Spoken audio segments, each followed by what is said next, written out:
Well, hi folks. I've been waiting to do this video for a very long time. I just handed in my dissertation yesterday, so I'm chuffed to bits. That's all done now. Just a few exams, but nothing too tricky at all. That was definitely the final hurdle for me, was the dissertation, and I've been able to get back to what I really enjoy doing as well, the painting, of course. And these do follow what I was researching into my dissertation, the Cumbric people in the early medieval period, or I suppose we call it the Dark Ages sometimes as well. And in the poem they have white shields, which I think I've already mentioned, and I was struggling with that, and everyone was very helpful. They would tell me how to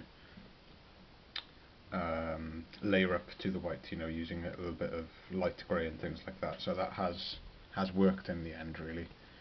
I'll just show an example of them. Some of these figures you will have seen in earlier videos, but I've brought them all out just to show a bit of a sort of collective showcase. And yeah, it's given me a really nice white. The one thing I haven't done yet is the chipping effect, but I'm going to go back and do that.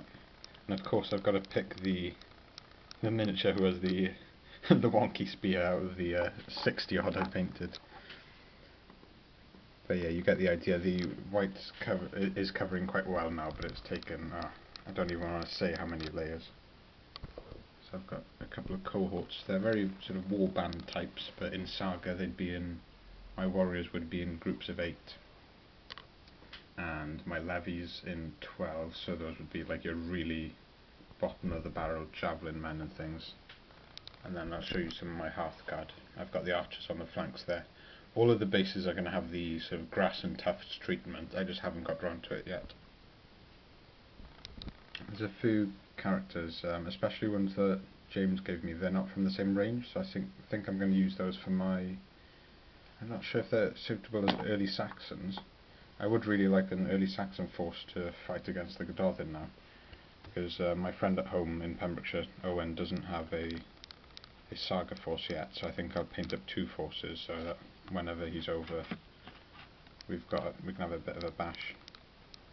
Yeah, this one doesn't seem suitable for the Welsh or the Cumbric forces, so I'm going to keep him as more of an early Saxon, I think. I've had a bit of a nightmare with some of them drilling out the hands. I should have done that. The first thing that I should have done, really. I know that Wargaming with Gary, whenever I see his is that priming the batches of stuff he's going to do before he's primed, he's already done the spears and he's done the basing as well. Well, I always do the basing, but I need to make sure to do anything like drilling of hands and things before that, because I've done it to one figure I had, drilling that is, and it's just, chipped away at the paint I've already spent, quite a few hours working on. So it's a bit of a foolish thing, but we do learn from our mistakes, definitely. This is one of the Saga heroes. I think he's meant to be Maredydd ap Owain, or a later Welsh hero, but in this showcase he's going to be a bit of a bodyguard for my king, I think. Or he might be my king, I'm not sure. I'm dithering a bit. I do really like him. Lee gave me this figure. He's a Welsh warlord and he's fitting really nicely with my Cumbric Guotodin. Even though they're meant to have white shields, he could be a Prince of Gwynedd perhaps. I'm not sure if I can find out more about... Well, I don't think you would be able to find out shield designs and painting of this sort of early period. You just have to rely on the literary evidence. And that literary evidence is massively exaggerated. Like in the Guotodin it says that all of their shields were painted white. I did indulge myself to a certain extent, and I have done that on quite a few of them. But I found it quite unlikely that that would have been the case. Anyway, I was really happy with the conversions. You've seen all those before, but like these ones now, they're from the Celtic set. I've just painted them up in some subtle colours, and they've made for some suitable, well, sort of early Dark Age forces. I had to trim away all the sort of excessive Celtic influence on them. But yeah, I think they've come out really nicely. There's one of them I really like. I think he's just lovely. The paint job is quite subtle, you know, there's no sort of garish colours like olive drab and Luftwaffe green and things like that. Sorry, not Luftwaffe green, the field grey, yeah. And those are just conversions with the Gripping Beast set. So Warlord do a plastic set which covers the Britons, you know, the ancient Britons, and then Gripping Beast do a Saxon set, armoured Saxon set. So I kit bashed them together and they seem to have made some nice figures. But I must say I really like these Gripping Beast metals, they're just something else. They're quite chunky, but for wargaming that's just perfect, and they paint up a treat.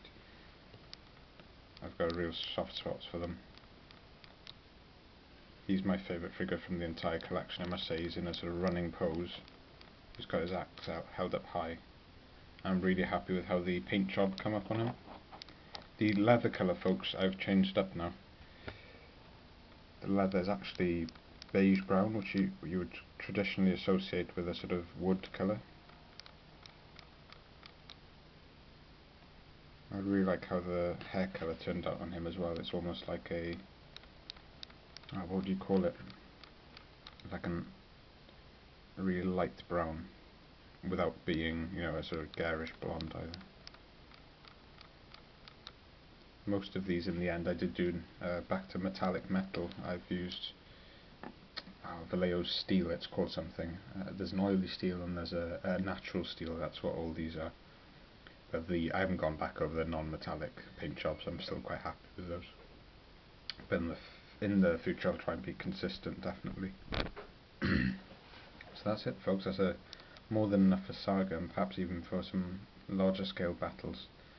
There's a shield wall adaptation that I found online for Lion Rampant, so that would be perfect for this. With the Lion Rampant series, it can handle larger games, as we saw with the Men Who Would Be Kings. It really can handle, you know, your small battles really as well.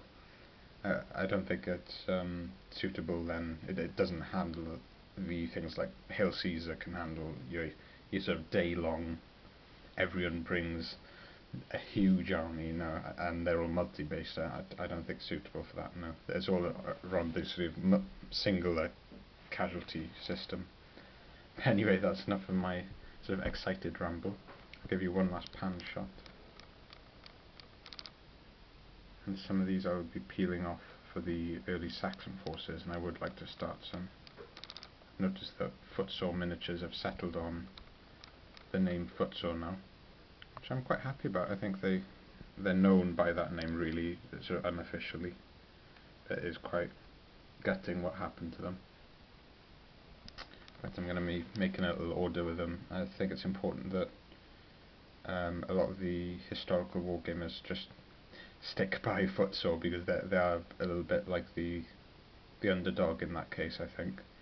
And I really don't agree with what Games Workshop did. I think it was really, it's almost like sort of corporate bullying, isn't it? I really don't like that.